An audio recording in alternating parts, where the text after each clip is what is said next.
To be or not to be? That is the query? Estimation? Oh, hello there.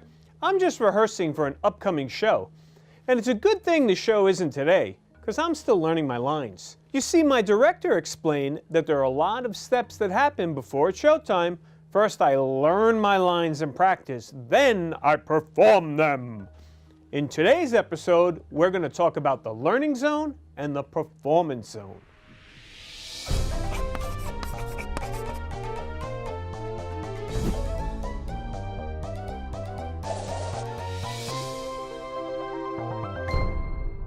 Before the big show, there's a lot of learning to do. In the learning zone, your goal is to improve. You need to understand what you don't know and then focus your practice on improving. This is where you're learning new things and experimenting. Making mistakes here is expected. No one gets everything right the first time. When you're in the learning zone, it's important to get feedback to make sure what you're practicing is correct. Then it's showtime. You step in the performance zone. This is where your practice pays off and we show what you know. In the performance zone, our goal is to apply our skills. Mistakes might happen, but we try to minimize them as best we can. Here, we want to do our best. You see over there? I'm in the performance zone. I'm showing what I already know. But there was a lot of work to do before that happened. Back here, I'm in the learning zone. I have to learn my lines, practice the scenes. To be or not to be? That is the question. And improve my skills. Me. And while I practiced, my director critiqued and gave me feedback. That feedback is key. To be? Yes. If we keep practicing without feedback, we may be learning the wrong things. A director, a teacher, or a mentor can help us focus on the specific skills we need to strengthen. This is called deliberate practice. Imagine if we're always being recorded. We have no opportunities to relax and try new things. And if you only do things you're already good at, you'll never learn anything new. The more time we spend in the learning zone, the more we'll improve. And the better we'll do in the performance zone. It's a lot like preparing for a school play. When the actors are up on stage, they aren't trying out this performance for the first time. They have rehearsed their parts and practiced together. Can you imagine how much time they spend in the learning zone before they perform? Well, why imagine? Let's go see. Right now, we're in the auditorium at the rehearsals for the high school play. Everybody's in the learning zone, laid back and making mistakes. Let's stop, look, and listen.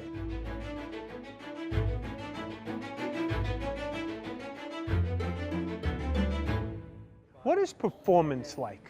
It's a rush, and it's something that it's like an out-of-body experience when I perform.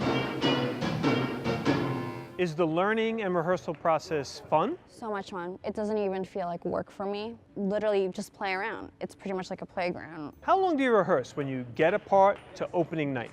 About 3 months, I'd say. I think that the character process actually starts before you get the role. I spend a couple hours looking at clips and reading the script and kind of getting a sense for what that character is like.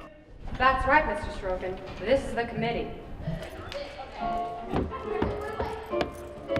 How do you make your vision come alive as the director? After I watch them perform it, I'll say, okay, here's where it's muddy and here's where it's clear. So I need you to be clearer here. How are we going to get that?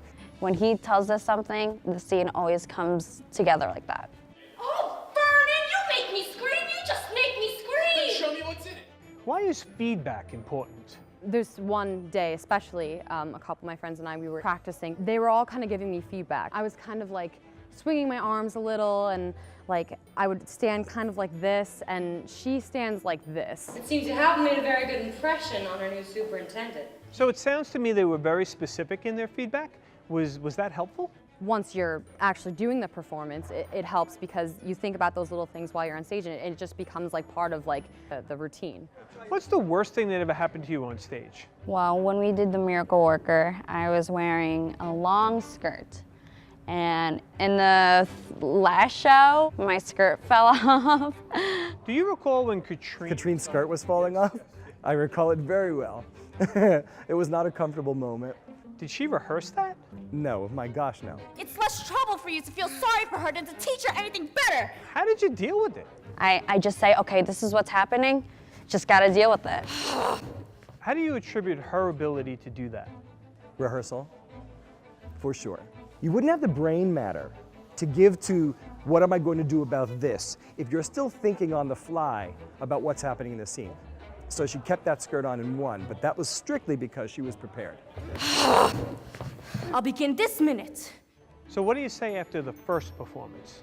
Do what you've rehearsed, do what you know, don't invent something new tonight, and that's what the rehearsal process is for. We're in performance mode now. So in the end, you worked for 3 months to perform 3 nights.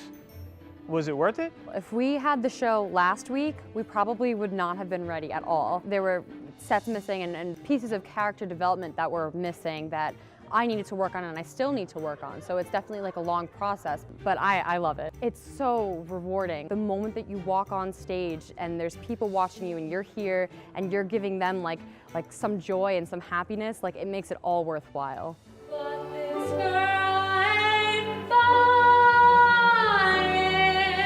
There's a lot of work putting on a show. First, you learn the part, you audition, and if you get the part, well, then you got to memorize all the lines. You have to understand your character. And then there's all the staging that goes on. And you have to interact with the other characters in the show. And then you practice and practice and practice. And the director gives you feedback and you practice some more. And you put your costume on and the lights come on and the director's shouting and the music goes on. And oh, wow, is that a lot of stuff? And after all of that, they're ready to go. It's time to enter the performance zone.